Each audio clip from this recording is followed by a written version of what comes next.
This is so cool. In 2022, John set out to play catch every single day for 365 days.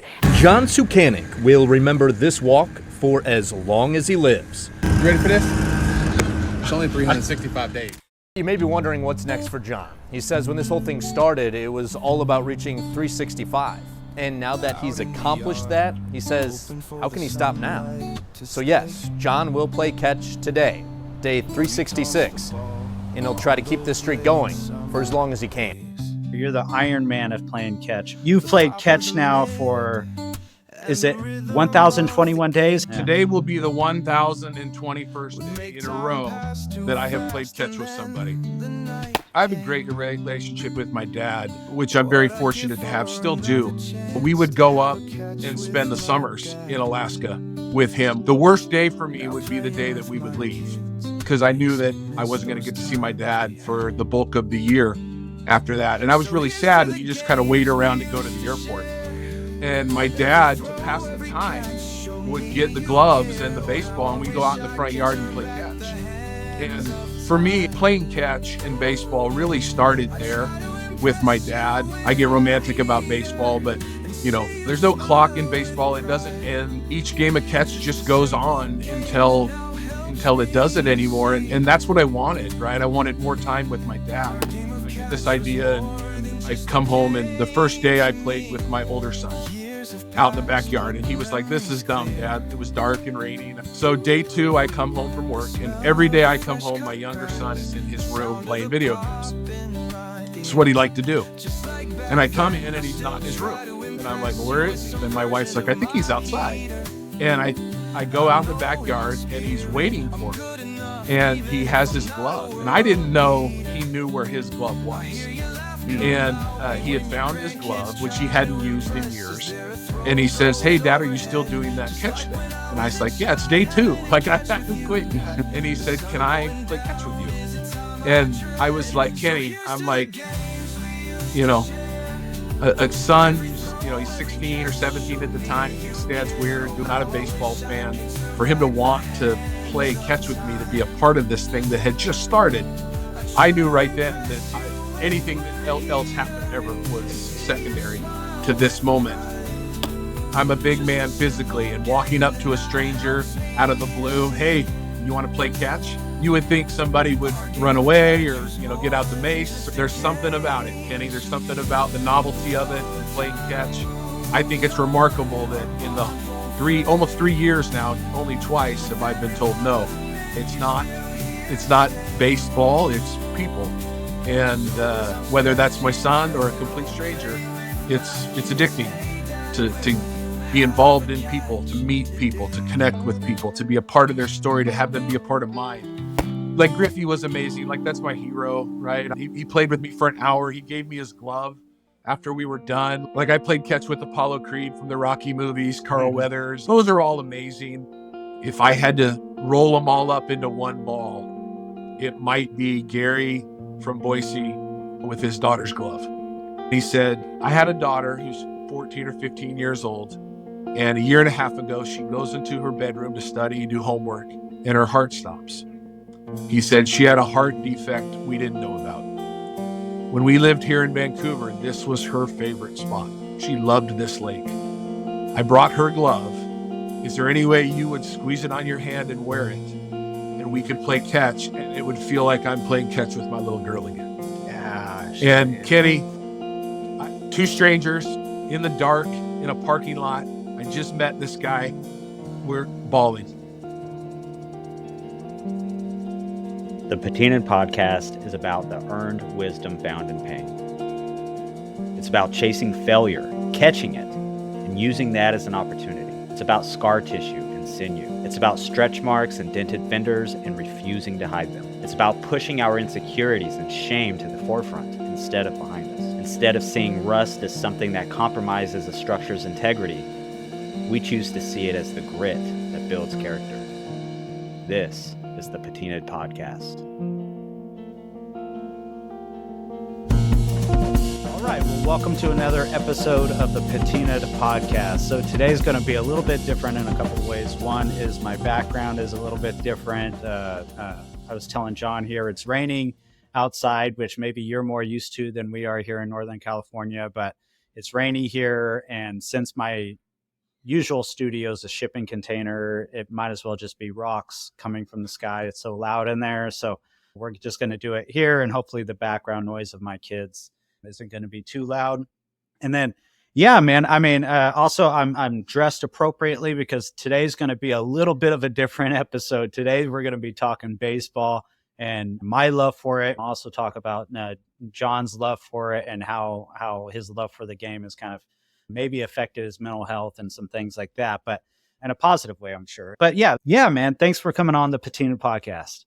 You bet. Thanks for having me. I'm always up for talking about playing catch and baseball and all of that good stuff. As I've done this for a while now, it's really fun for me to talk to people about, especially if there's a common interest in baseball and playing catch. It's been something that started on a whim for me and became something I truly love and look forward to every day.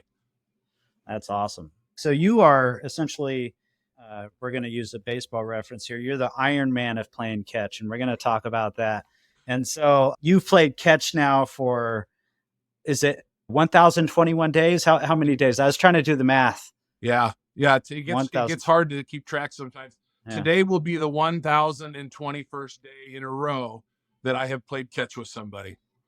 And so we'll go into the details about why you're doing this and kind of what and how that started. Like you said, it kind of started on a whim, but what brought that up. But first, before we get into that, I like to go into people's background story and kind of their origin story a little bit. Maybe it's the therapist part of me. So how you were raised and where you were raised and just kind of what brought you to being the man you are today. Sure. So I grew up in Alaska until I was about 9 years old, 10. And then my parents got a divorce and we moved. My mom remarried shortly after, and we moved down to the Pacific Northwest, eventually settling in Vancouver, Washington, which is right across the river from Portland, Oregon. So that's where I grew up, went to high school here, graduated from high school in 1991, a long time ago. And despite my love for baseball, people always ask me, why didn't you play baseball? I was a football player for a couple of reasons. One, I couldn't hit a curveball. And two, I was 6'5" and 300 pounds and good at football. So when I graduated from high school, I had a scholarship to go play football at Washington State University. So go Cougs. And that's where I met my wife, and we got married shortly after we graduated and came back home to Vancouver, where I have two boys, older sons now. One of them is a sophomore at Washington State University right now.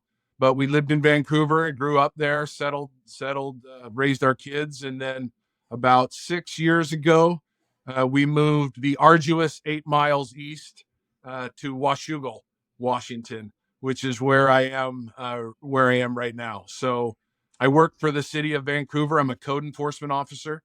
So I drive around all day and investigate code violations within the city of Vancouver. I've done that for 23-ish years.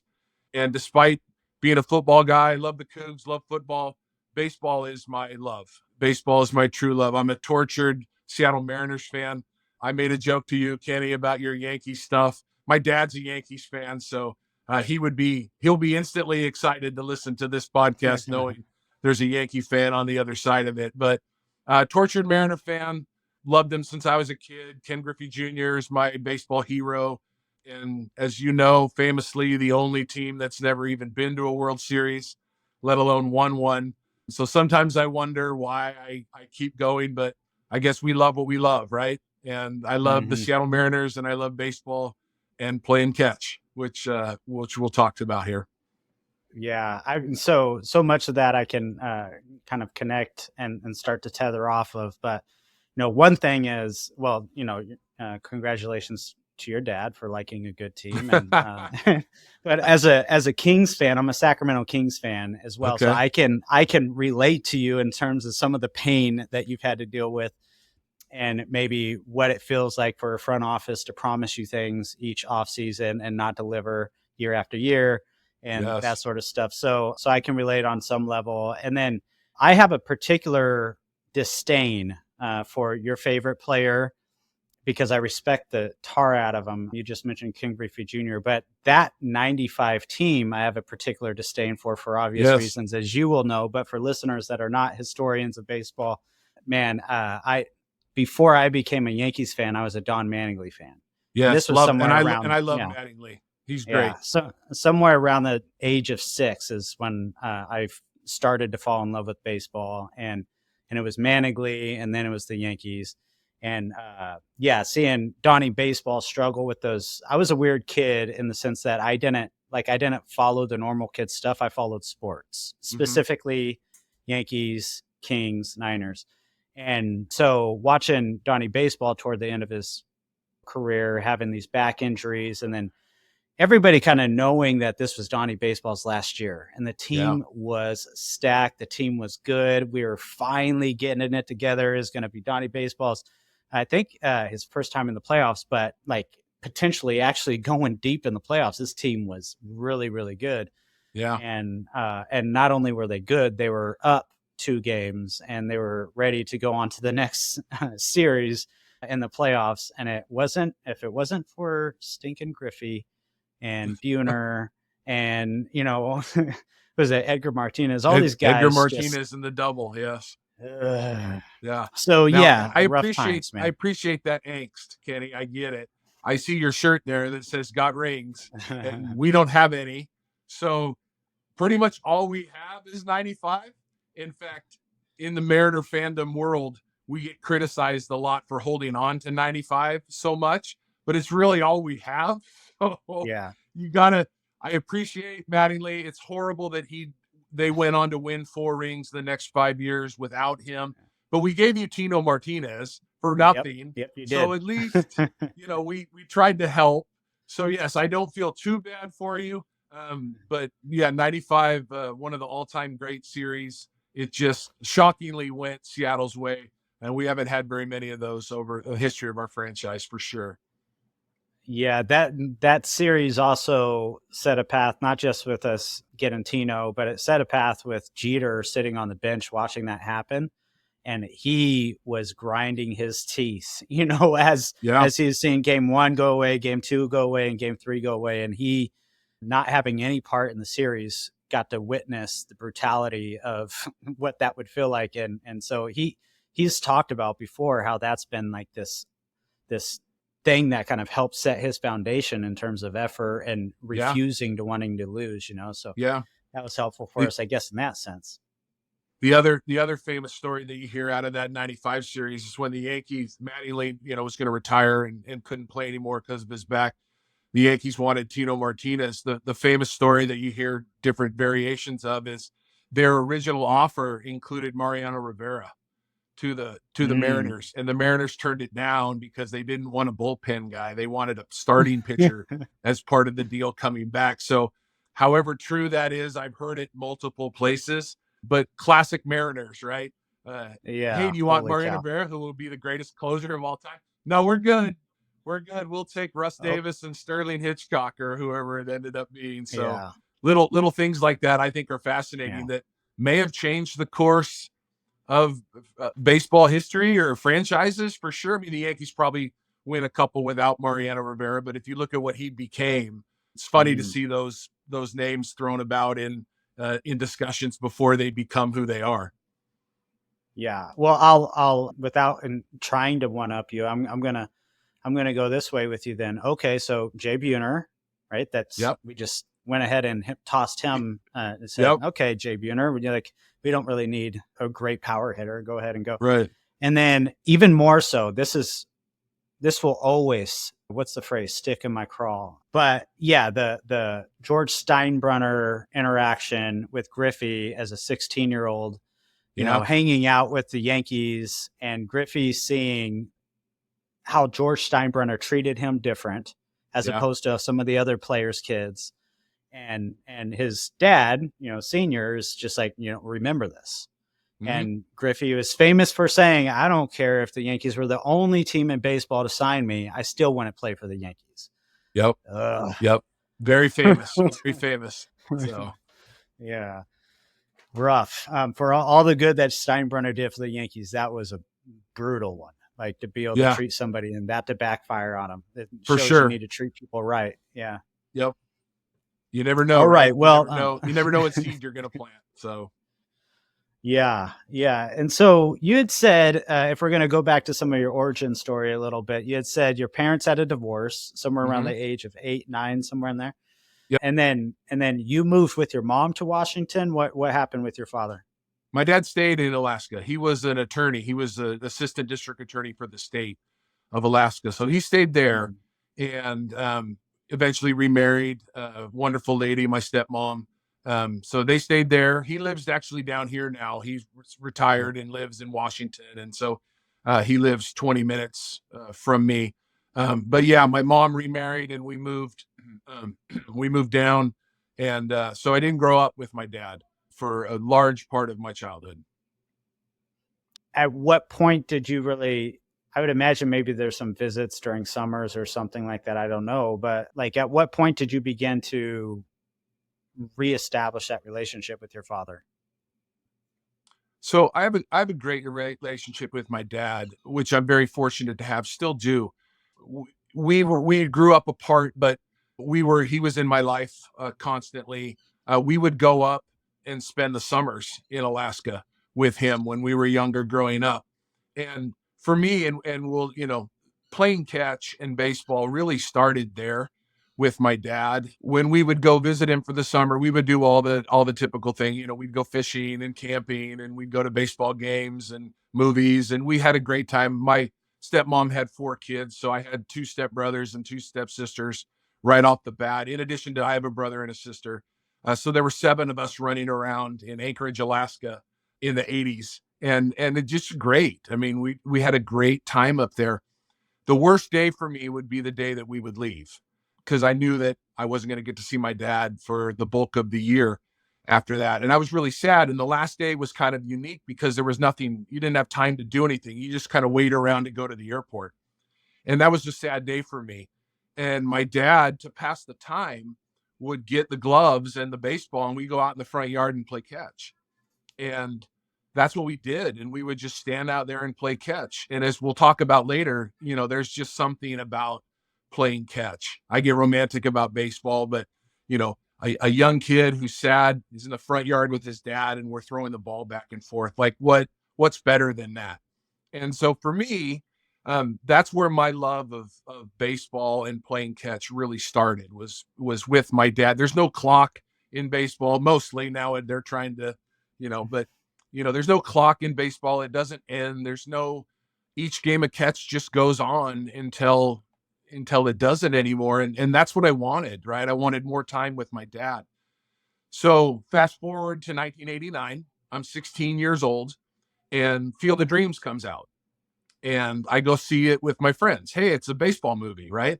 And as you know, and we know it's more than a baseball movie. And I'm 16 years old and I'm sitting in the movie theater with a bunch of high school friends and, hey dad, do you want to have a catch? And I just lose it. I just start crying. And my friends are like, what's wrong with this guy? Like what? But that scene takes me back to the front yard with my dad. And it still does. I can't, like many people, I can't watch that movie without getting emotional at that part. Now, this is 1989, so there's no internet, there's no Google, there's no cell phones. So it took me a few years to figure out that this was a real place. Like it's not a movie set. They built a field in Iowa in the middle of nowhere. And once I figured that out, I became obsessed with it. I had to go. I had to go with my dad.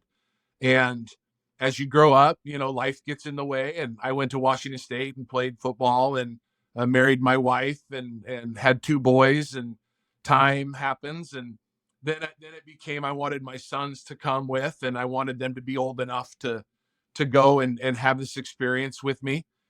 And then in 2015, my stepdad, who's a great man, really fortunate to have him in my life, he passed away unexpectedly. And I thought, there's really no guarantee to any of this, right? There's no guarantee in life, and nobody expected him to be gone, and here he is.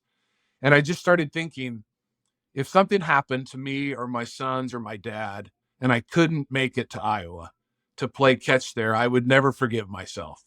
And I talked about it all the time. My wife is amazing. So the next year for Father's Day, she gives me a present, and I open it up, and it's a poster that has a picture of the field in Iowa. And it says, "Do you want to have a catch?" And taped to the poster are plane tickets for me and my dad and my 2 sons to go to the Field of Dreams in Iowa. And so in 2017, we did. I took him to Iowa, and it was a magical experience. It was everything you'd ever want it to be. It's just like, it was before they built all the major league stuff there. So it literally was just the field and the house and corn. And we were there all day, and I cried the whole day, and my dad's emotional, and my sons thought I was goofy, but that's, they're kids. And we threw from the mound, and we hit, and we played in the corn, and we laid in the outfield. And I got to say, "Hey, Dad, do you want to have a catch?" And he said, "I'd like that." And we played catch, and I played catch with my boys. And I tell people I'm 51 years old. And if you eliminate the day I was married and the day my 2 sons were born, it's probably my favorite day that I've ever had in my 51 years. It was unbelievable. So I think going back to your original question there, I had a great relationship with my dad. I love him. We have a great relationship today. But it was a thing to not be with him growing up. And I think that separation, playing catch, led to that fondness that maybe I don't know that I would have if I grew up with my dad. I talk about my sons all the time. I'm just dad down the hall. If they need me or want to talk to me, there's Dad. He's right there. I didn't have that. I had my dad, who was a couple thousand miles away in Anchorage. But I think it played into that, just that longing, that connection. I wanted to be connected with my dad. I wanted to have that connection with him. I found it in a lot of ways, but also through playing catch and the ball and the glove. And it certainly manifested itself in a movie, Field of Dreams. It led to an amazing experience that I got to have with him in Iowa. And when I started playing catch every day, that's where it was rooted, is that love for playing catch. And what I've discovered is that it's a perfect way to connect with people. And as I've gone through the last 1,021 days, it's really that connection that I've been able to make with hundreds and hundreds and hundreds of people that started way back with my dad when I was a kid. It's really the reason I kept playing, that I didn't want to stop, and kind of why I get to keep going, because every single day I get to have a few minutes of connection with somebody. Sometimes it's my dad, sometimes it's my kids, a neighbor, a perfect stranger. But I think we need that as people. And just for me, I've found it by throwing a ball back and forth with people. That's great. I'm just making a note. Sure. So, yeah, I began to get emotional as you're sharing that story. I lost my dad, I don't know, maybe 5 years ago, something like that. But I'm sorry. Yeah. And so I'm going to try to not get emotional on. Hey, Kenny, I tell people this all the time. I've done this for over 1,000 days. I've cried with so many strangers. It's ridiculous. It's hard not to when you play catch and you make that connection with people. And we can get more into that. I have some stories along those lines. But one of the things, just while we're on this topic, when I decided to do it, day 4 was the first time I went and played with my dad. And day 1 was my son, day 2 was my other son, day 3 was my wife, and then day 4 I was like, I'm gonna go play with my dad. Like I said, he lives 20 minutes away from me. We have a great relationship. We see each other holidays all the time. It's not like I don't ever see him. I knock on his door. He doesn't know what I'm doing yet, because this is the 4th day that I'm doing it. I knock on his door, and he opens the door. He's like, "What are you doing?" And I'm like, "I came to see you, Dad. I want to play catch." And he's like, "What's wrong?" And I'm like, "Nothing. I just," he goes, "You don't ever just drive out here for no reason. What's wrong?" And I'm like, "No, I want to play catch with you." And he's like, "What?" Like he thought I was going to tell him something major, like I'm moving or I'm sick or something. And I said, "No, Dad, I literally just want to play catch." And we went in this bag. He's like, "Okay." So we went in his backyard and we start throwing the ball, and I start getting emotional. And I explained to him what I was going to attempt to do, which was at the time was play catch for a year, 365 days in a row. And my dad was like, "Oh, okay." And I'm getting emotional.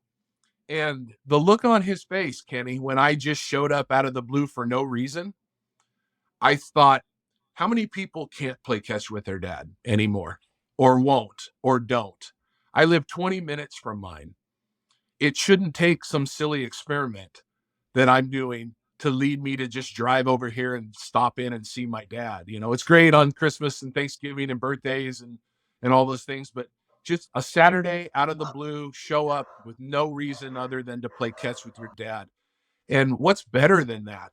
And that was a kickoff for me for the next 1,000 days, that I don't know that there is anything better than that. So I didn't mean to sidetrack there, but when you mentioned your dad, a reoccurring theme for me in this is I'm very, very fortunate that I can drive 20 minutes away to play catch with my dad. So many people that I have encountered during this journey can't, or won't, or don't. And that's not lost on me, how lucky I am to still have that. Yeah, it's beautiful. And it's a great way for you to come to that realization of saying, I'm not taking advantage of this time that I actually have. My dad's not that far away. I have time to take advantage of it. My dad, when my parents were going through a divorce, I was 3-ish. And I think maybe this is the reason. I think maybe he was just doing it to try to get his 3-year-old and his 7-year-old to get distracted or something, to stop crying and being at home. But some of my earliest memories was going to a park, not even like a baseball field. I don't remember it being a baseball field, but just a park, and like picking up a ball and throwing it at my dad as hard as I can, and then him throwing it to my brother, and us just kind of playing catch, all three of us. And same thing, when I saw Field of Dreams, I'm like, one of the best lines ever. But and if the line was said 20 minutes earlier or a half an hour earlier in the movie, it's just seen as this cheesy line. Yeah. But the moment, everything that goes up to that line, it's just like, it get choked up every time I watch it. Yeah. For you to be able to also have this connection with catch that takes you to the connection with your father that, as a child you missed dearly and yearned for, and only got, during the summers, but still was able to connect through that simple game of catch, so that's amazing. Yep. And so you said you went on to play college football. I'm assuming at your size, is that lineman of some sort? Yep. I was an offensive lineman. And then you meet your wife, you go on to start a family. And how is that now, being a father? It's the best thing I've ever done. I have 2 sons. They're unbelievable. Older now. Like I said, my oldest son's 25. My youngest son's getting ready to turn 20. He's a sophomore at WSU. Best part of my life is my wife and my 2 boys. So it's funny, I grew up in the 80s, and you mentioned, playing sports. We didn't have internet and video games and anything. We played sports. That's what we did all day. So I played football in the backyard, or basketball in the driveway, wiffle ball in the backyard. That's what I grew up doing. And my love for sports, all sports, starts there. Neither one of my kids is a huge sports fan. They're not. My older son likes sports. He likes fantasy sports. He's a big fantasy football player and plays fantasy baseball. My youngest son, Jackson, is interesting because he's built like me. He's a big kid. But had just never had any interest in football or sports or anything. And it's kind of funny because as a sports fan and somebody that loves baseball, I desperately want that with my kids. I want them to like what I like. I want them to have that connection. And they do to a degree, but not necessarily. So I'll tell you a story. My youngest son, not a sports kid, he played a little bit when he was little, but it was never his thing. So I decided to start playing catch. I get this idea and I come home, and the first day I played with my older son out in the backyard, and he was like, "This is dumb, Dad. This is a dumb idea." And I was like, "Yeah, I know, but let's go do it. So we went out in the backyard. It was 9:00 at night. It was dark and rainy, and I played catch with them for 10 minutes. And that was day one. So day two, I come home from work, and every day I come home, my younger son is in his room playing video games. It's what he liked to do. And I come in and he's not in his room. And I'm like, well, where is he? Where did he go? And so I go looking for him. I can't find him. And my wife's like, I think he's outside. And I'm like, why is he outside? Like, was there a fire in the house? Like, there was no reason for him to be outside. And I go out in the backyard and he's waiting for me. And he has his glove. And I didn't know he knew where his glove was. And he had found his glove, which he hadn't used in years. And he says, hey, Dad, are you still doing that catch thing? And I was like, yeah, it's day two. Like, I haven't quit yet. Like, I can make it. I can make it 2 days. And he said, can I play catch with you? And I was like, Kenny, I'm like, you know, a son who's, you know, he's 16 or 17 at the time, thinks Dad's weird, doing his own thing, not a sports kid, not a baseball fan. For him to want to play catch with me, to be a part of this thing that had just started, I knew right then that anything that else happened ever was secondary to this moment.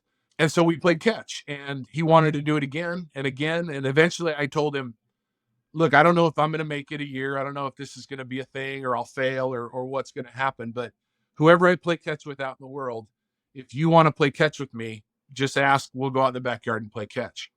And in the first year, 365 days, I probably played catch with him 280 times. I mean, we almost every day I would come home and he'd be like, who'd you play catch with today, Dad? And I'd be like, oh, the mailman or the pizza delivery guy. And he'd be like, cool, can we play? And we go out in the back and throw the ball for 5 or 10 minutes. And it was just unbelievable. And then selfishly, as that year unfolded, this is 2022, I watch every Mariner game. I come home at night, I have dinner, I watch baseball. And I desperately would want one of my sons to come watch the game with me. And they never had any interest in it. And over the course of 2022, the baseball season, the Mariners were good. They broke the playoff drought that year. Jackson would walk through the room. I'm watching the game, and first couple of weeks, he'd be like, oh, what's the score? Next couple of weeks, he'd be like, oh, who's hitting? Next couple of weeks, he'd be like, oh, is this Julio Rodriguez? I've heard about him. Or is this Cal Raleigh? Pretty soon he's watching an at-bat with me, and then an inning, and then a couple of innings. By the end of the year, Kenny, he's texting me like, why the heck are we batting this guy fifth today? He's horrible, you know? So over the course of that season, Jackson became a Mariner fan. And we actually were at the game together when Cal Raleigh hit the home run to end the playoff drought. And at any other point in his life, I probably would have invited him to come to the baseball game. But, hey, you want to co-watch this baseball game with me? The Mariners might make the playoffs. I don't know that he would have gone. But through this year that had unfolded, and playing catch every day, and him sort of becoming integrated into Mariners and what I liked, we were there together, and it was a moment I'll never forget. And so he's not as crazy as I am, which is healthier for him. He shouldn't be as obsessed as I am, but he's a Mariner fan. He follows the team. The following year for Christmas, he asked for a jersey and opening day tickets. And my wife was like, what'd you do to our son? I was like, nothing. It finally worked when I stopped trying. I just started playing catch with him. So now that it's gone on 1,000+ days, I think my kids, they're good sports about it. I think they enjoy it. They think it's kind of weird, probably, that I ask strangers all the time to play catch, and both of them, when they're here, end up being my catch partners a lot. So thankfully they're good sports about it, and they're willing to help their old man keep the streak going. But again, and we'll talk more about it, 1,021 days, 1,200+ different people.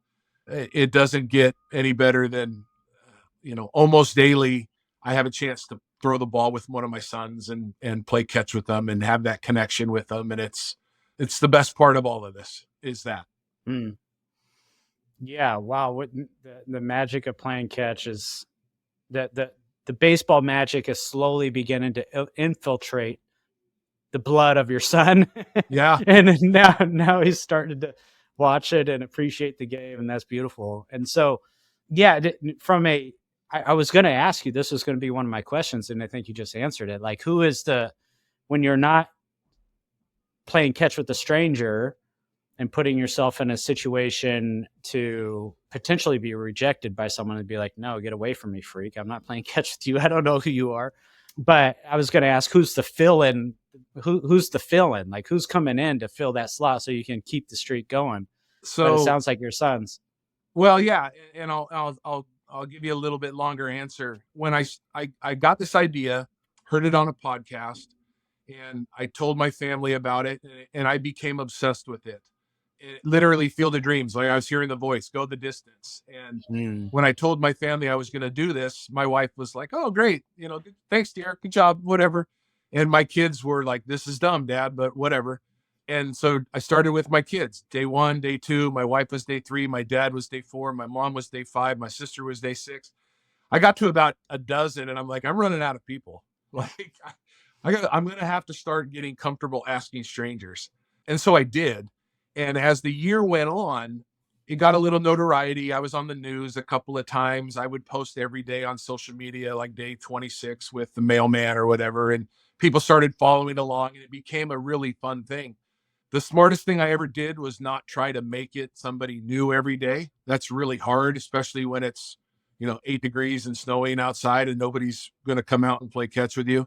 But I tried really hard the first year, almost obsessively, to find someone new every day, just because I would write about it on social media and people were following along, and it was fun. It was fun for me to meet new people. Since the first year, and I decided to keep going, I'm much less consumed with that. So I look every day. I have gloves in my car. Most of my job is driving around. I have gloves with me. I stop all the time and ask strangers. You mentioned being told no. One of the fun things about this is over 1,000 days, 1,200 people. I've been told no twice. And you would think I'm a big man physically, and walking up to a stranger out of the blue, "Hey, I'm doing this thing. You want to play catch?" You would think somebody would run away or, get out the mace or, take off or call the police. There's something about it, Kenny. There's something about the novelty of it and playing catch. I think it's remarkable that in the almost 3 years now, only twice have I been told no. And so I look every day, and if I can't find somebody out there for any number of reasons, I usually will default to my son. I have one that lives here at home with us. Jackson's away at school most of the time. But like, he came home yesterday from WSU for Christmas. He'll be here for 2 weeks, Christmas break. And he got out of the car, and I said, "Hey, before we go inside, let's grab the gloves." And, I haven't played with you for a little bit since you've been at school. And so we played. So my sons and my wife are my fill-ins, and they're all used to it. They know when I come in the room and have the look on my face, that's what I'm going to ask them. "Hey, and so they're good sports about it. Thankfully, I think they're probably, there might be times when they're like, enough of this is enough. But thankfully they don't say no. And I'm able to play with them and keep the streak going if I need to, for sure. That's awesome. It sounds like it was just listening to a podcast and the ideas sounding cool to you and interesting enough to you. But was there anything else going on underneath the surface? Was there any challenges from a mental health perspective, challenges at work, or was it just pure, like, this is something that sounds cool and I want to do it? Well, that's how it started for me. So the day it started was March 1st or March 2nd, 2022. And baseball fans, there was a lockout that day. They had the labor fight had been going on, and that was the day that Major League Baseball came out and delayed the start of the season.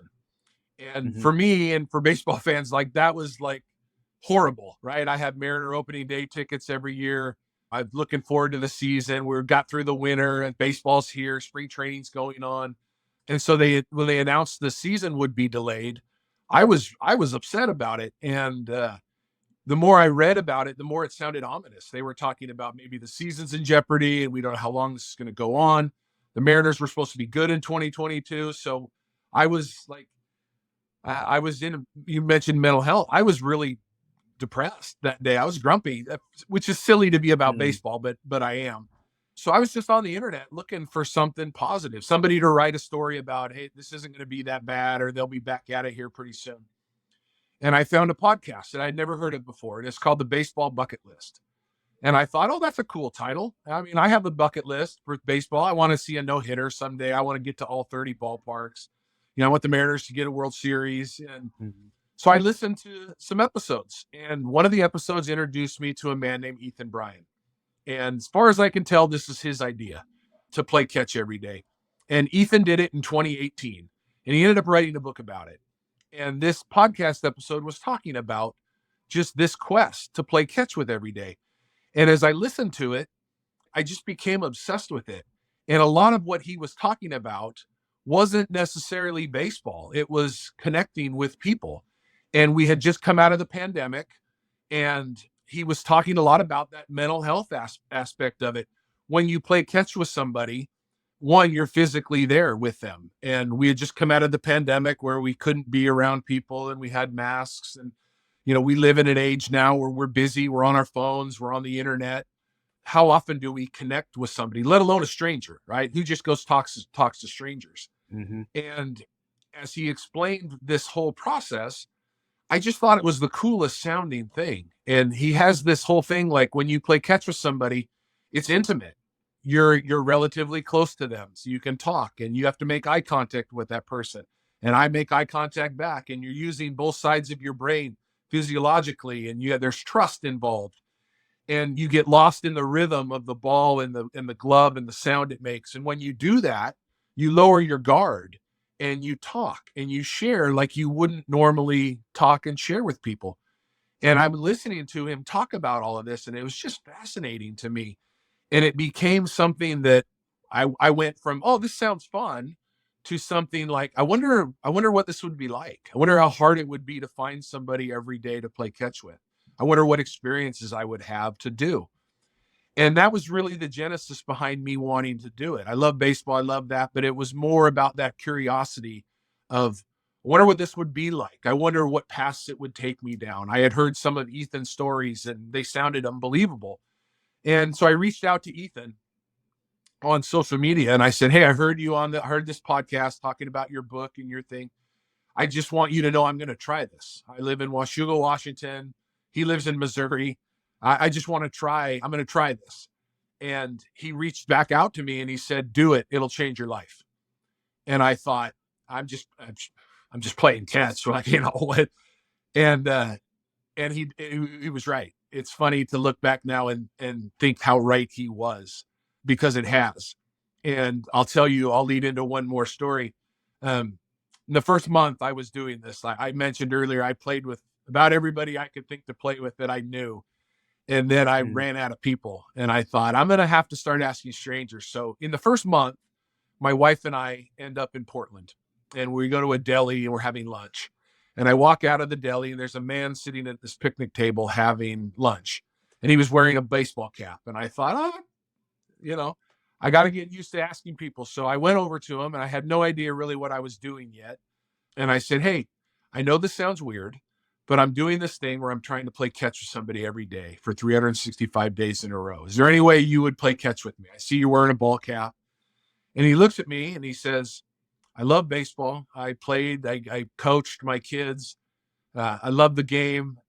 He said, 4 years ago, I had a massive stroke and I had to learn to walk, talk, eat, everything again. He goes, I don't know that I can throw and catch a ball. And I said, are you willing to try? And he goes, yeah, okay. And so on a sidewalk in Portland, in front of a deli, a stranger I just met, I threw him the baseball and he caught it and he looked at it and he got emotional and he threw it back to me. And he said, I didn't think I'd ever do that again. And he said, thank you for asking a stranger to play catch. And I said, thank you for trusting a stranger to play catch. And we played catch for 10 minutes or so. And we had a really nice moment. I told him about the idea and what I was doing. And he said, whatever you do, John, do this. You got to make this. He goes, this will make a difference to people. And I said, oh, okay. I hadn't figured that out yet. I gave him a hug. I have a picture with every single person I've ever played catch with. And I get in the car to leave. And my wife had been watching all of this and she has tears in her eyes. And she goes, I get it. She goes, this isn't about baseball, is it? I said, no, I don't think it is. I think it's about people. And for the next 1,000 days, That's what I've found. It is not about baseball. Baseball is a vehicle. Playing catch might be the perfect vehicle to interact with somebody, but it's about people. It's about a saying that I kind of developed that I've used a lot is, it's just a game of catch until it's not. And you never know until you throw the ball. And once that ball starts going back and forth and you start talking with people and sharing their experiences in their life, it's really amazing what can happen. And that's really the genesis behind all of this. I learned that day. I've learned it hundreds and hundreds of times in the days since. Part of the reason I decided to keep playing after the first year, the original goal was just 365 days. I never thought about it farther than that.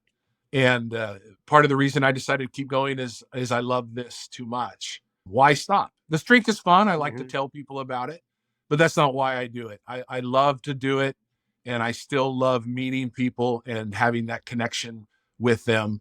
Going back to Ethan, he has this part in his book where he's like, we need that as people. Like, as human beings, we are born to connect. And life and times and technology has taken that all away from us. But there is no substitute to being 10 feet away from somebody and looking them in the eye and spending time with them. And time again, he's been proven right. I've never had a bad experience, never had an awkward one. It's never been anybody creepy. It's never been nothing to say.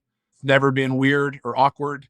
Every single one has been amazing. And at worst, Kenny, it's just playing catch with somebody, right? At worst, it's me in the backyard with my kid playing catch. But so often it's more than that. And very, very lucky and humbled to have been a part of so many people's story over the last 1,021 days. From a practical sense, how's the rotator cuff feeling? Like, how's that? You got to stretch first. Like, how's that coming along? It's good. I get asked that a lot. It's actually funny. I'll tell you another funny story. I joke with people that after 1,000 days, your arm's just numb, so it's okay. But no, the reality is that, nobody's trying out for the Yankees. I'm not throwing bullpens. We're 10 feet away, lobbing the ball back and forth. But in the first couple of months that I was doing this, I had the opportunity to play catch with an old baseball scout, and his name was Bob Fontaine. And he actually was the scout that signed Randy Johnson and Tony Gwynn and Ozzie Smith, I think. So I was playing catch with him and explaining to him what I was doing, playing catch every day, and he was fascinated by it. And I was asking him questions about what was it like to watch Randy Johnson throw in high school? Like, when you scout Randy Johnson, what is that like? And he's explaining to me all the stuff he looks for in pitchers and their motion. And as we're playing catch, as we're doing this, and he looks at me and he says, "How long have you been doing this?" And I said, "I don't know, 150 days, 200 days. And he's like, "You have a really nice motion." He goes, "Your posterior cruciate ligament blended." And he starts breaking down my throwing motion with all this scout lingo, and which nobody in the world thinks is cool but me. I'm like, the guy that scouted Randy Johnson is breaking down my throwing motion. And he goes, no, you have a really good natural throwing motion. He goes, "Keep playing. You'll have no arm problems." He goes, "You'll have no." And I was like, that's the coolest thing ever. And he's right. If I ever see him again, 1,021 days, the arm's loose. I'm ready to go. No arm problems, no anything. I feel good. I feel good. Yeah, I was thinking, my guess is initially it's rough, but at some point, because you're doing soft toss essentially, and like you said, you're not going 100% into it. What you're doing is building up really solid structure in there. Yeah. And the muscles in there are just being worked every day. So they're strengthening the tendons in there. And so I would assume that it's going well. I went out yesterday to play catch with my kids. My kids play ball every day. Like the only thing that stops them is this rain. That's it. Sure. But so, I go out there to play catch with them. I got 4 boys, and I mean, it takes me a good 15 minutes before I'm like, and I work out on a daily basis and I do all this stuff, but throwing motion is different, right? Like throwing motion is a different thing. And so like coming up and throwing the ball, like I can, it's different than doing a bench press. If I'm in a situation, obviously I play every day. Sometimes it'll turn into something where I play 3 or 4 times in a day with people. If I get a day like that where I've played catch 3 or 4 times, or one of the things that I say is every catch is its own thing. So some catches based on whatever we're doing last 5 minutes, some last a handful of throws. I've played for an hour and a half with people. There's no time in baseball, right? So there's been days when I've been like, oh, I felt that today. But by and large, no injuries, no, I'm ready to go tomorrow. So I'm fortunate with that for sure. Right on. One of the things I think for the sake of listeners is to talk about, and you've hinted at this, just like the overall benefits of doing a streak, specifically with playing catch. But I think there's more for people in terms of a takeaway into the benefits of keeping a streak, and something that makes you at least moderately uncomfortable and challenges you to maintain it. Like a streak of anything is pretty hard to maintain. A streak of like eating sugar or something, no challenge, right? Yeah. But a streak of going and exercising of any sort, especially exercise that oftentimes involves asking complete strangers to do it with you, would be moderately challenging, to say the least, for someone like me, especially being somebody who is very much not outgoing. And I would prefer not to talk to strangers if I could not have to do it. Not that I don't like people, I won't say that. Sure. But I'm just not outgoing. But all in all, like there's people out there that have running streaks going, or people out there that have like a streak of doing yoga a certain amount of days in a row, or streaks of certain types of streaks, right? And I think if it has these elements involved where it is going to challenge you enough so that you're able to get the mental health benefit of feeling satisfied afterwards, Mm-hmm. then that's got to be so healthy for a person to do. Plus for you, like you said, you have this streak going, but the streak is also connecting you to this younger part of yourself. So there's healing in this younger part of yourself that missed your dad, and you get to heal that side of it. And then you get to replicate the positive feelings that you get from that with complete strangers, connection, and then also very important people that are close to you. Like you said, your son, and that relationship growing in a direction you had no clue or anticipated that it would grow in, Yeah. like, and all these things. It's wonderful. Yeah, for sure. And you kind of hit on it there a little bit. One of the things that I'm constantly amazed about as I've gone through this, as I put it out on social media and I became comfortable asking people, strangers, to play catch, it was humbling that so many people who don't know me, I'm a stranger, were willing to come play catch with me. I had people reach out to me every day almost for that first year. And they would say, I saw you on social media, or I saw your story on the news, and I don't like baseball. I haven't played catch in 30 years, but there's something about this, and there's something about you. I feel like I want to be a part of it. And they would come and travel to me, or I would travel to them, and we would play catch. And it was never lost on me how humbling that was. What's more valuable than your time, right?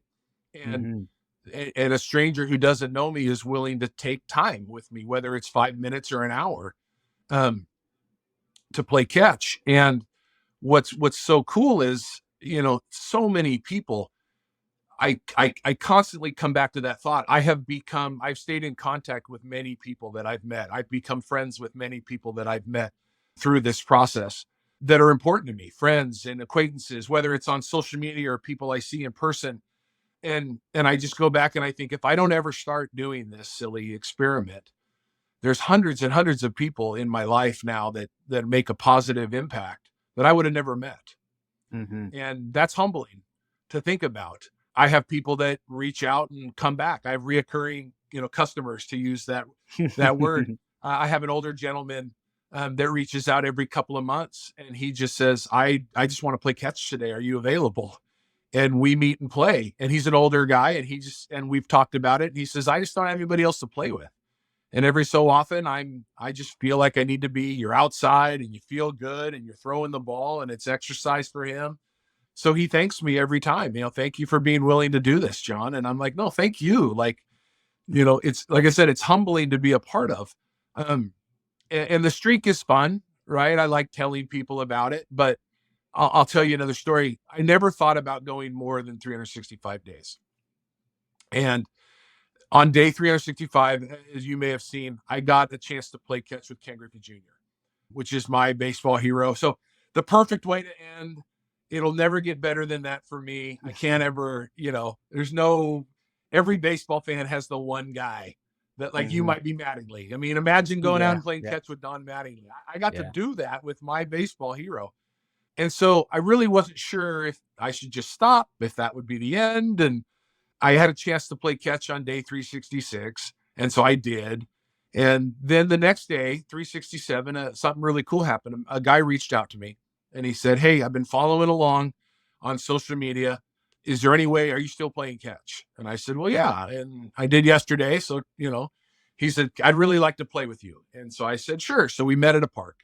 And he said, he made a comment to me, he said, I really wanted to come play with you during the first 365 days. I just couldn't. And I said, well, why? And he said, I was in the hospital. And I was like, oh, wow. And he said, yeah, for like 7 weeks. And I'm like, oh my gosh. And he goes, yeah, I almost died twice. He goes, but I want to tell you something. He said, I'm in the hospital and it's not restful in there. They're coming in and doing stuff and poking at you. You're up all night. He said, every night I would pick up my phone and I would look to see who you played catch with. And I would read your post on social media. And he said, some were inspiring, some were silly, some made me laugh, some made me cry. He said, it gave me hope. And he said, I made it a goal to get out of here and come find you and play catch. And I said, wait a second. I said, you're in the hospital trying not to die. And some stupid thing I'm doing playing catch with people made a difference. He goes, more than you'll ever know. So thank you for keeping playing. And that was emotional for me because I didn't know him and I didn't know his story.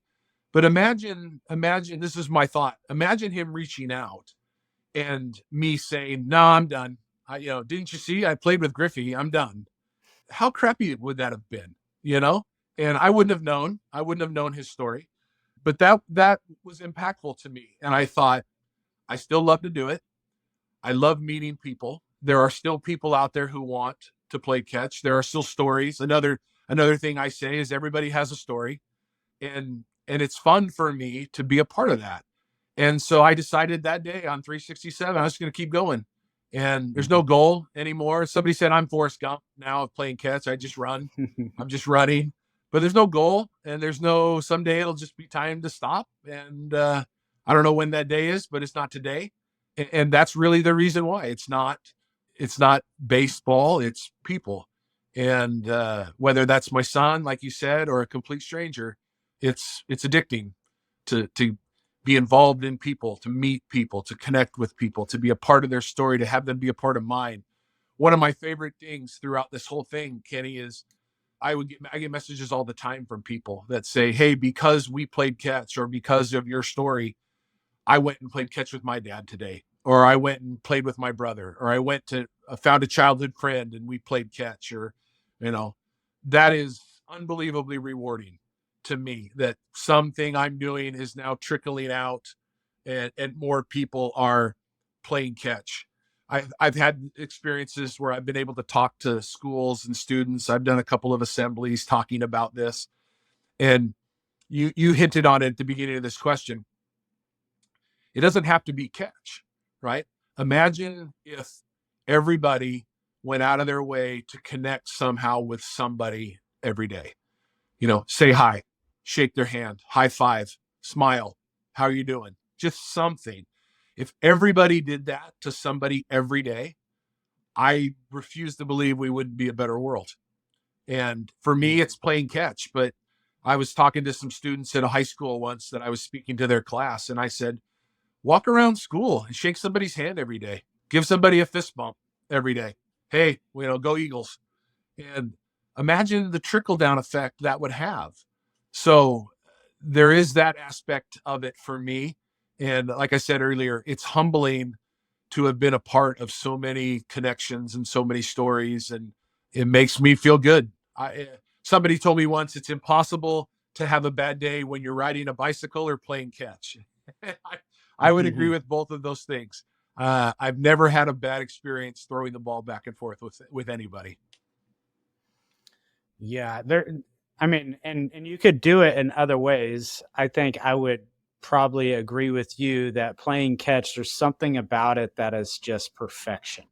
The pop of the mitt, everything from the you don't catch it perfectly in the webbing, you catch it in the palm and you feel that sting, that too, right? Like everything about it, and just kind of, you can get lost in it. It's special. There's something just so magical about it. I've played with 1,200-ish different people over the course of this. 100 years old is the oldest person I've played with. 3 is the youngest. I ask everybody the same question when we start: when was the last time you played catch? What I've learned is that unless you have kids that play or you're camping, for some reason people play when they're camping. Nobody just plays catch. Most people are 5-10 years since they've played. I've had a lot of 30 and 40 years, some 50 years, some nevers. Almost to a person, when we're done, they will say to me, I don't know why I don't do this more. I forgot how fun this was. Thank you. I'm going to go buy a glove. I'm going to go play with somebody. I've had people give me gloves to give to people. I've bought gloves to give people. I've had people donate money to me, strangers. Can I give you a couple $100, John, and go buy as many gloves as you can with it? I have a bag in my car full of gloves. And if I meet somebody that doesn't have one, or has never had one, or needs a new one, or a kid that doesn't have one, I've probably given away, 100, 150 gloves over the last 1,000 days. There's something special about giving away a glove to somebody. People will bring their dad's glove or the glove they had when they were a kid to play with. I have a picture with every person that I've played catch with. I have hundreds of pictures of their gloves, because the glove will tell a story. Just the same way. I had another one, I'll tell you. I had a lady reach out to me, and she saw me on the news. A couple of news stations locally did stories about my thing. And she reached out to me. She said, I don't like baseball. I don't have a glove. I haven't played catch. It's not my thing. I saw you on the news. I have an overwhelming feeling I need to play catch with you. And I said, all right, let's meet up. So I meet her at a park. She says, can you bring an extra glove? I don't have one. And I said, yep. I carry him in the car. And when I finally show up to meet this lady, she has a glove. And I'm like, oh, did you go? And she goes, well, I thought I had one from when I was a little girl. And she was my age-ish. And she said, I think I played catch with my dad when I was like 8 or 9. I think it was in the attic. She went up into the attic last night. She spent 2 hours looking through boxes trying to find the glove. And she said, it was the last box I looked in. I pulled it out, and she showed me the glove, and written on it in her dad's handwriting was her name and phone number when she was 9 or 10 years old. And her dad passed away a few years ago. And so she said, I pulled the glove out and I just start crying. I'm in the attic crying over a baseball glove I didn't even really remember I had. And her husband heard her and came out looking for her, thought she might have gotten bit by a rat or something up there. And so we had this really nice moment, and we played catch, and we had a great time, and I took a picture with her, and off she goes. A couple weeks go by, and I get a message from her, and she says, hey, do you remember me? She says, I just want to tell you that day changed my life. And I said, well, oh, how so? And she said, I got home, and I didn't know what I was going to do with the glove, but I knew I didn't want it back in the box. So I just put it on the kitchen counter. She says, I have a 12-year-old son, not a sports kid, never played baseball, not his thing, probably doesn't know what a glove is. Glove sitting on the kitchen counter for a few days. After 3 or 4 days, she says, Mom, what's this? And she says, oh, that was my glove when I was a little girl. I used to play catch with your grandpa. And he says, you used to play catch with grandpa? And she said, yeah. And he said, can we play catch? And she said, I went to the store and bought my son a glove, and we go in the backyard. And she says, every single day now, my son comes home from school, we go in the backyard and play catch for 5 or 10 minutes. And she says, I can't thank you enough for that. And I told her, that's not me. Like, I didn't do anything, but this game, this silly, and I get romantic about baseball because I love it. And you love it. And you mentioned it earlier. I'm a believer in that. The ball and the glove and the sound it makes and the rhythm and standing there with somebody. And what do you do with that but feel good that here is this lady now having this connection with her son? And she told me, she goes, I think the feeling I had that I needed to come and meet you, I think was the universe or whatever you want to believe in, leading me to have this, that I can have time with my son. And the cool thing, and I got emotional and she was emotional and I thanked her for sharing that with me. And the cool thing is I have hundreds of those stories, hundreds of them. And it never fails to get me, right, to make me emotional and just feel good that these connections are tentacling out into the world because, hey, you want to have a catch? I mean, it really, and again, I've said it a few times, but most of the reason I keep playing is you never know, right? It may just be a stranger that throws me the ball 5 or 6 times, and that's cool. But it may be this, and it may be that, or it may be something else. And I don't know till I do it. And, it becomes addicting. It becomes addicting for sure. John, are you a man of faith? Yes, I am. Because I feel like I can sense it off of you. And I think one of the things you're saying where there's these moments where you've mentioned it now with at least 2 people where they hear about your story and they're like, I don't know what it is, but I feel like I need to connect with them. And I can't unfeel that feeling. And I feel like I need to go out of my way to connect, reach out to this guy. And that, to me, that feeling, in the Christian faith, we call that the Holy Spirit. But there seems to be this thing, this presence about yourself that, is this a mission from God that has you just letting people feel connected by you? Therefore, that branches out to somebody else. That love goes outward to someone else. Yeah. That, No, I believe that wholeheartedly, very much so. And I've had many opportunities throughout these 1,000+ days where I've thought that, right? I was led here, or this person was led to me.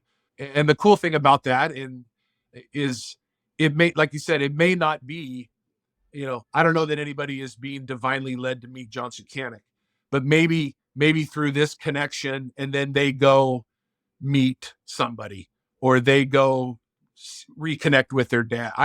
I'll tell you another story. It involves the Yankees. You'll appreciate it. Early on, I have a guy reach out to me and he says, I saw you on social media. I never got to play catch with my dad. I would love to come play catch with you. And I'm like, great, let's do it. So I meet him at a park. He's wearing a Yankee cap. I make jokes about the Yankee fans. And I said, well, you brought up your dad. Tell me about your dad. And he said his dad served in Vietnam when he was a kid. And when he came back, he just couldn't handle the demons, that whatever had gone on there, he couldn't deal with it. And he left. He ran out on his family. And I'm like, oh, that's, tragic. And he said, so my mom and my sister and I, we moved to Portland, Oregon. We had to move in with my grandmother. My grandmother was the Yankee fan. She taught me to love DiMaggio and Mantle and Ruth and Mick, and so his love for baseball and the Yankees is from his grandmother, because they had to live because his dad took off. And so he's telling me these stories. And I said, is your dad still alive? He said, yep, we've actually reconnected. He's a good man. He spends his time working with veterans, trying to help them deal with some of the things that caused him to have problems. And he lives in Salem, Oregon. And he goes, I see him once a month, knows his grandson. He's a good grandpa. He's a good man. And I'm like, all right, that's great. I said, do me a favor. I said, you don't owe me anything. We just met, I said, the next time you go see your dad, I said, take your glove and just ask him to play catch with you. And the man goes, nope. He goes, this is not my dad. That's not who my dad is.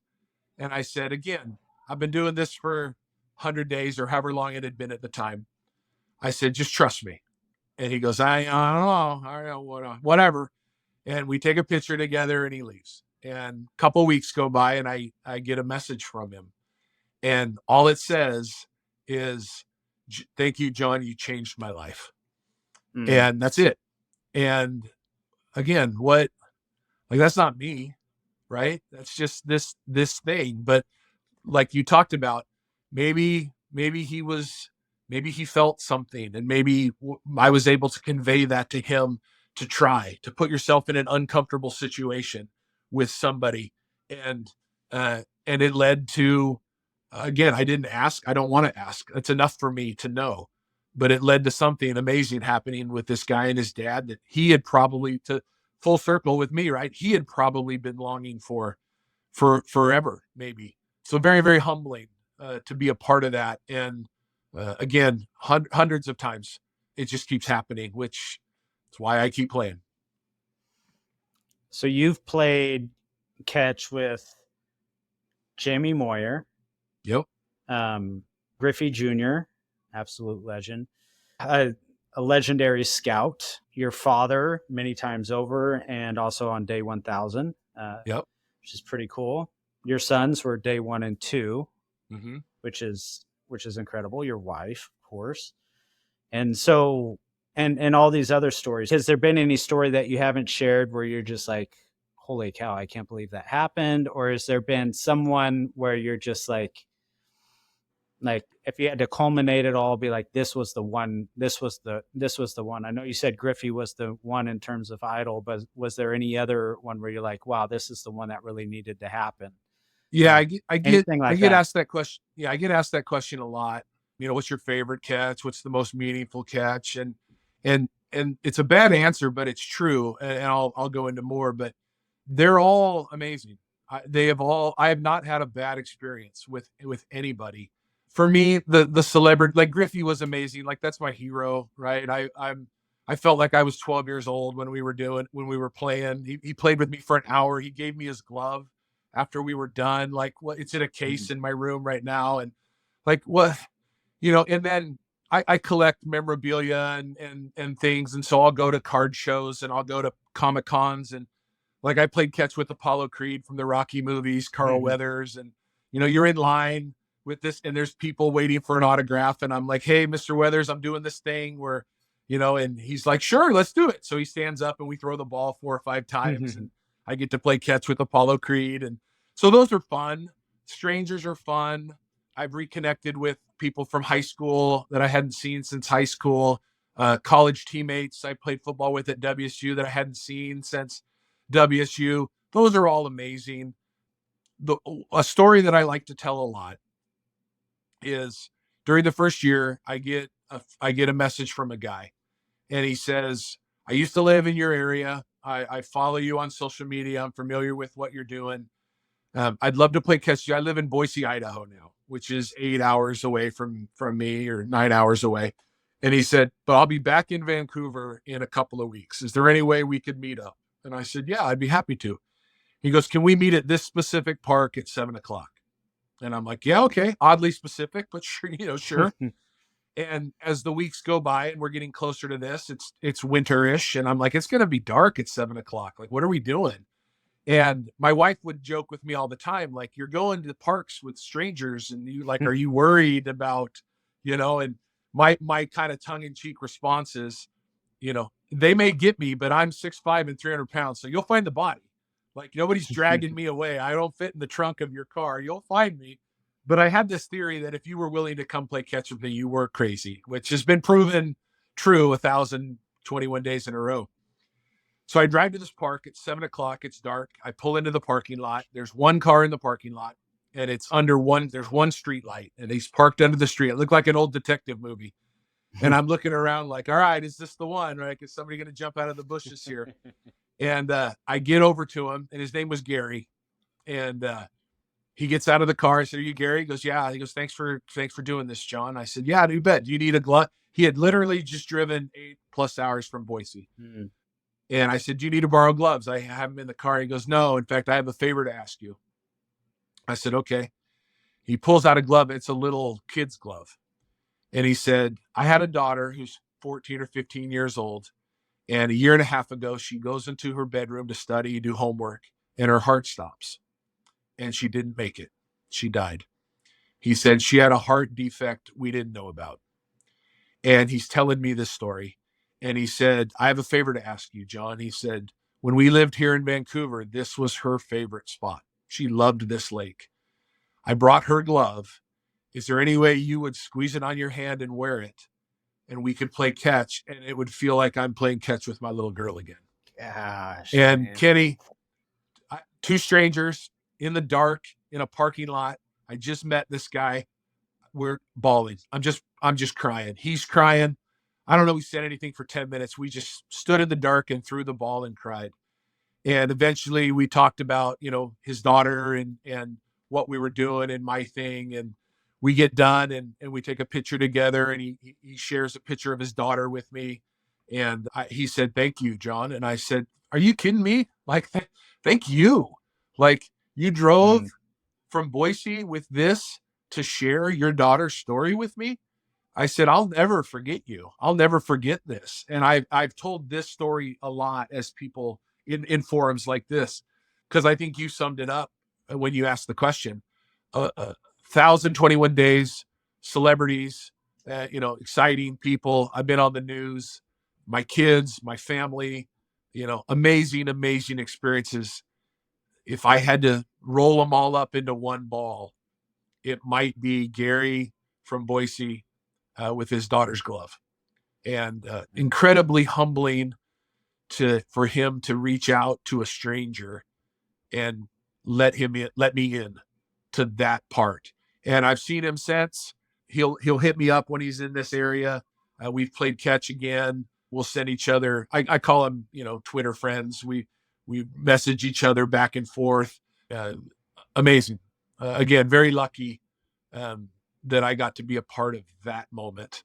And again, that's an extreme one, but hundreds and hundreds and hundreds of stories like that are every bit as meaningful to me or to whoever is playing. One of the fun things is I've learned is everybody plays for a reason. And his reason was for his little girl. The man I told you about earlier was because he didn't get to play with his dad.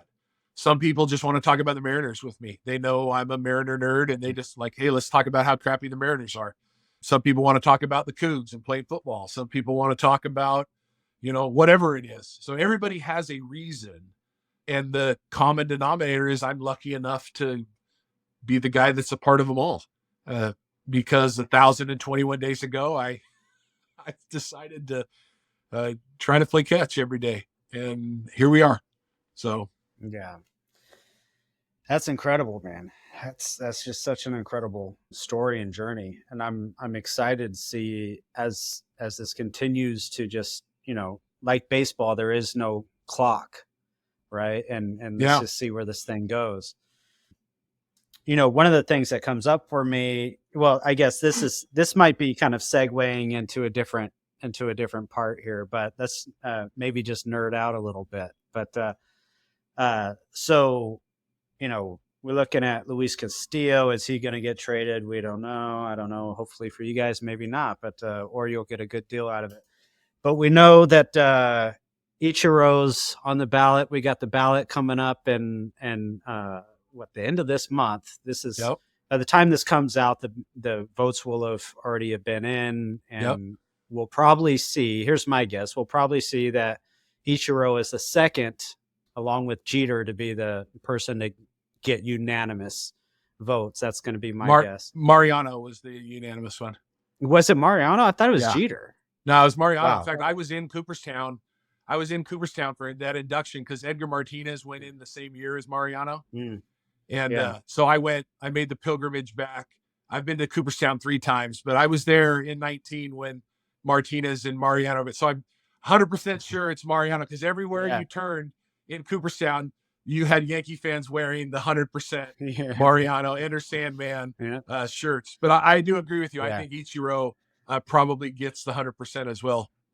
Yeah, I don't see how not. I've been wrong before. And then King Felix also for you guys looks like he has a good shot as well. So I love Felix. Also another catch partner. I got to toss him the ball a couple of times. Oh, really? I was going to say, wow. Those ones are a little like Griffey, and most people, we're in a park and we're throwing real catch. The celebrity people sometimes they're at a signing. There's a big line of people. And I just ask if I can toss them the ball, 5 or 6 times while they're sitting there signing autographs because there's people and everything. So that was a Felix one. He was signing autographs and I told him, hey, I'm doing this thing. Big fan. Is there any way I can play catch with King Felix? And he was like, sure, let's do it. So I think I got 6 or 7 throws with him while he was sitting at a table signing autographs. But yes, technically he is a catch partner of mine during the streak.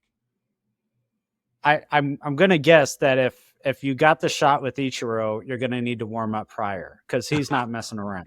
He's not gonna do 5 or 6 catches. He's gonna bring the gas. He would be the guy. I'm sure you've seen he threw out a first pitch last year or 2 years ago, and he comes out in full uniform. Yeah. And from the mound, and I think he threw 88 or 89. He threw heat. Yeah. So yes, I would love to play catch with Ichiro. I have every reason to believe he would be in uniform and he would be humming it in there, which would be super cool.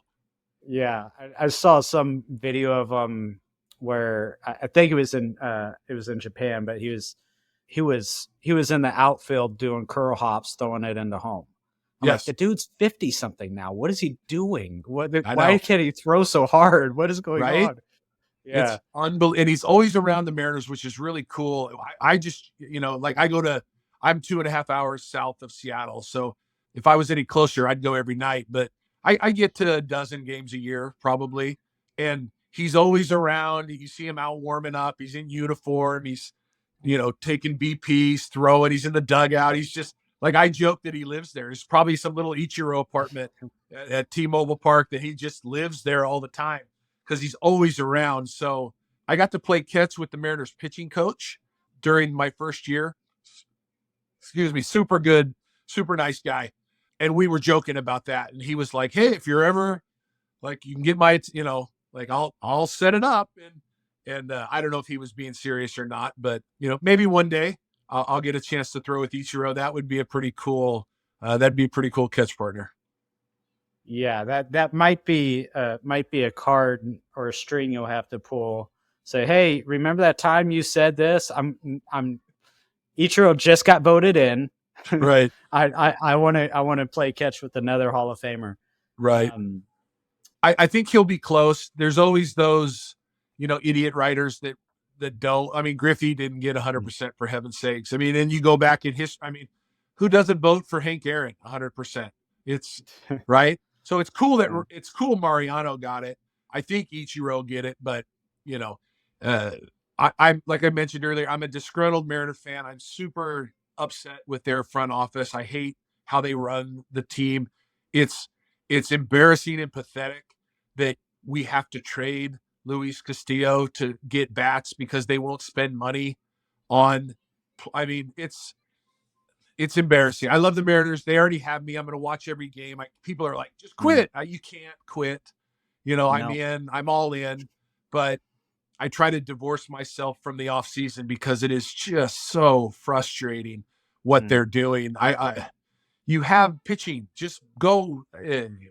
So I hope they don't trade Castillo. If they do, I don't have a lot of faith in Dipoto in the front office that they'll get the right players back. So you definitely, that's a question that pushes the disgruntled Mariner fan button in me. But you know what? I got opening day tickets. I'll be there. I've been to, outside of the COVID, I've been to 16 or 17 straight home openers up in Seattle. I go as often as I can. My wife grew up in Seattle. In a perfect world, I'd like to retire up close enough that my only retirement goal, Kenny, is I want to get season tickets and go to the ballpark every night. I want to have dinner with my wife, kiss her on the cheek, and go to the game. That's what I want to do. So I'm there regardless. I'm just grumpy most of the time because they're the Mariners and that's what they do. So I'm jealous of your Yankee fandom. My dad, again, Yankee fan. He tells me all the time. We started this conversation talking about divorce and that stuff, tongue in cheek. I joke with my dad that, maybe because he will tease me and say, if we would have grown up together, chances are you'd have been a Yankee fan. And I was like, well, I mean, maybe, but I don't know. I don't know, Dad. I don't want that. I don't want to be that. So that's one of the things he'll tease me about is that due to the divorce and we moved away, I was somehow corrupted to root for the Mariners of all people. So, but you love who you love, and I love the Mariners, and maybe this year, right? Maybe this year. Yeah, well, I'm not going to cross my fingers for you because that would it be a Yankee, very Yankee of me. But Yes. but yeah, John, man, this has been an amazing conversation. Anything that you feel like we missed or didn't touch on? No, I think we got it. I appreciate the conversation. Like I said, I love talking about it. It's become something I love to do. So it's cool when people reach out and want to, and this podcast obviously isn't a couple weeks ago, a guy reached out. He's a financial planner and he does a financial planning podcast. And he wanted me to be a guest to talk about this. And he's like, I don't know why. I think it's a cool story. So I appreciate that. I appreciate the mental health aspect of it. Ethan talks a lot about that aspect of it. And during the first year, he lives outside Kansas City.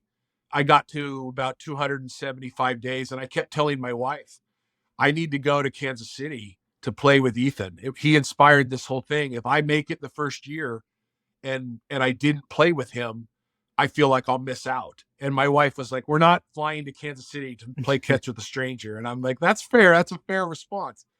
But again, Field of Dreams, I kept hearing the voice and it was go the distance. And I looked at the schedule and it just so happened the Mariners were going to be in Kansas City in September. And I told my wife and she thought, oh, this is just some sort of scam to get you to go to the Mariners game. And I said, no. And so she's like, fine, look, let's go. So we flew to Kansas City and I called Ethan and I said, hey, if I make it there, would you come up to Kansas City and go to a baseball game with me and play catch? And he did. And we met him. I met him behind Kauffman Stadium in Kansas City. Never met him before. He looks at me. I look at him. He just comes running over.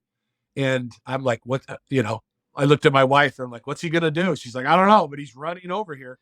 And he gets over to me and he just jumps up on me and gives me the biggest hug. And he looked at me and he goes, I can't believe you're here. And I said, it's your fault. You started this whole thing. And we played catch and we sat and watched a ball game together. And it felt like we were friends for 50 years. And we're friends to this day. I talk to him all the time. So again, just a photograph there of what just that connection and mental health does, for people. You can never have too many friends, right? Never have too many people that care about you and that have a vested interest in what you're doing and how you're going about it. And I have many, many, many good friends and even hundreds more, internet friends that I would have never had without picking up that ball 1,021 days ago. So I'm grateful for the experience. I'm humbled by it. Grateful for you having me on. I appreciate the ability to talk about it and share some of these stories because I love to do it. I'll just say this. You said you're in California, right? Mm-hmm. Yeah, Okay, near so Sacramento. I'm in California or you're in the Pacific Northwest. We gotta play catch. Everybody that I talk to, I say that's the only catch is one of these days. I believe the life will allow us to cross paths and we'll have gloves and we'll throw the ball back and forth, you and I. Yeah, you got a deal, man. Like it, yeah, if I find myself out there or you find yourself out in Northern California, we got each other's contact. We'll make sure to get together. The other thing, like, I think this is probably far more, having you on the show is probably far more relevant than the financial planning thing, but because I feel like, this is totally about resilience and it's totally about mental health. And you dropped a dime in there earlier that I didn't really expound on, but I'll take a moment on it. Like even within parenthood or fatherhood, your kids aren't always going to be the way you want them to be. They're going to grow up and have their own interest and that sort of thing. But your back door was playing catch. And it got him to be at least more interested into something that you're interested in. And not that was even your intent, but it was something that you always wanted to happen. And just through this thing that the word that you keep using is connection. And through something as simple as connection, it began to spark this interest. And how can I become more interested in this thing that my dad's interested in? Yeah. Because this is what my dad likes.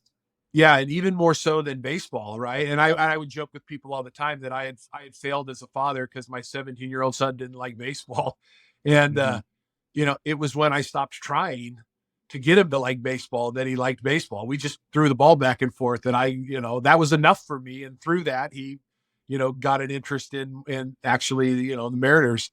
But the cool thing is again, at the time, my older son, my youngest son was in high school. And high school kids have it tough these days and what they're going through. And a lot of parents are probably like this too, right? I would ask my son, how was your day? Fine. What's going on at school? Nothing. What are you doing? And you want to interact with them, and they don't want to, dad's not cool. I don't want to talk to dad about my troubles at school. And what I found during that first 365 days, and even now to an extent, is there was no game plan going out to play catch. We were just going out to play catch. And for all he cared, it was just to keep the streak going. And in that process, some catches were 5 minutes, some were 45 minutes. Sometimes we didn't talk. We just stood in the backyard and quiet and played catch. And sometimes, eventually, he would tell me about a class or a teacher or a friend at school or something that a teacher said or something that this happened. And before you know it, we're talking about the things I want to hear from him. And we don't even realize it. It's just coming out. And my older son is 25. He's a little more salty. And so he's the one that'll be like, fine, Dad, but like 5 throws, right? Let's go, but 5 throws, I'm busy. And what's funny is we'll do that because that's enough for me. All right, let's go 5 throws. It's never 5 throws. Mm-hmm. It never, he will tell me 5 throws, Dad, and we'll go outside, and he never stops because I won't stop, right? It's never 5 throws. And that's incredible. My kids and whatever happens during the day, right? I'm 51, my kids are old, it's a thing. Whatever happens during the day, most days I get 4, 5, 10, 15 minutes just alone with my son, and we're just there. And someday I'll be gone, and it'll be, they'll be on their own, old men doing their thing. And I hope that they think back and they're like, you know what? That was pretty cool. That stupid thing that Dad did, that was pretty cool. So there you go. Yeah. Yeah. Well, they already know. They already know that it's a pretty cool thing. They're not able to connect with it maybe from a deep emotional thing because maybe that's too vulnerable for them at this point in life. Sure. But at that later point is when they'll be able to tie together what they already know, which is this is cool time with my dad, with the fact that they'll be able to bring in the vulnerable piece and really connect with that. Really meant a lot. Yeah. When I was in Iowa with my older son, this funny story. I said to my dad, you want to have a catch? And and we cried. It's a thing. And my older son just thought it was ridiculous. And it was hot. He's like, we're in the middle of nowhere. It's hot. How long do we have to be here? And I said, oh, we're staying all day. And he was mad about that. So the time came and I was like, all right, JR, let's do it. Right. You got to say the line. And he goes, no. And I said, no, you're going to say the line. We're in Iowa. You're going to say the line. And he's like, fine, Dad, let's play catch. I said, no, that's not the line. And so I said, you know the line, say it. And he's like, hey, Dad, you want to have a catch? And I started crying. And he goes, oh, this is ridiculous. I said, get back here. And so we played. And so I laugh about that all the time. But again, like you said, I think deep down inside, he knows that's cool. And I don't need him to tell me because I think it's in there. He knows it's cool. Yeah. And it certainly was for me. So thank you so much, John. This has been a great episode, man. Really happy appreciate to do having it. This conversation. I enjoyed the conversation as well. Happy to do it anytime. Thanks for having me. And again, one of these days, keep your arm loose. I'll be ready. Out in the yard, hoping for the sunlight to stay. We tossed the ball on those late summer days. The pop of the mid and the rhythm of the game would make time pass too fast. And then the night came. What I'd give for another chance to have a catch with my dad. Now playing with my kids makes me miss those times we had. So here's to the games we used to share. Every throw, every catch showed me you care. Oh, how I wish I can turn back the hands of time. I try to impress you with my heater and see you smile with pride. Just a simple game that now helps me to see our game of catch was more than just a game to me. Years have passed, but the memory's clear. The smell of the fresh cut grass, the sound of the pop in my ear. Just like back then, I still try to impress you with some version of my heater. I know in my spirit I'm good enough, even if I'm not a world beater. I hear your laugh come out me when your grandkids try to impress as their throw goes overhead. Just like when I was a child having a catch with you. The sun going down is a time I dread. So here's to the games we used to share. Every throw, every catch showed me you care. Oh, how I wish I could turn back the hands of time. I try to impress you with my heater and see you smile with pride. Just a simple game that now helps me to see our game of catch was more than just a game to me. Though time moves on, our bond won't fray. With every pop of the mint, you're still here to stay. So as I'm stretching to go play with my kids, hey Dad, will you have a catch today?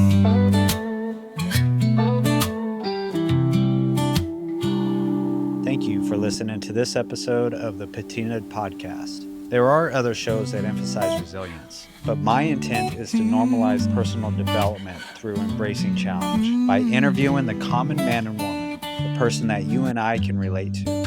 If you are someone who wants to soak up the insights of normal people doing extraordinary things, please subscribe. If you know somebody who is overwhelmed by fear and complacency, please share this podcast with them. I'm your host, Kenny Hill, and I run a private practice near Sacramento, California called Recovery Hill. My website is in the description tab along with my social media links.